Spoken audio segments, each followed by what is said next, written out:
Hello guys, in this video I will show you how we can use iPhone as a compass.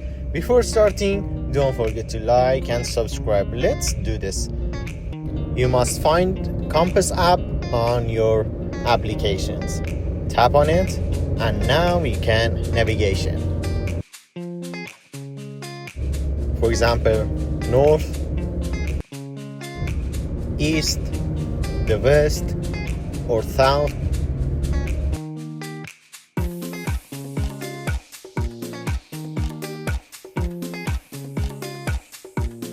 That's it. Thanks for watching this video. If it's useful, don't forget to like, and for more content like this, please subscribe to support me. Thank you.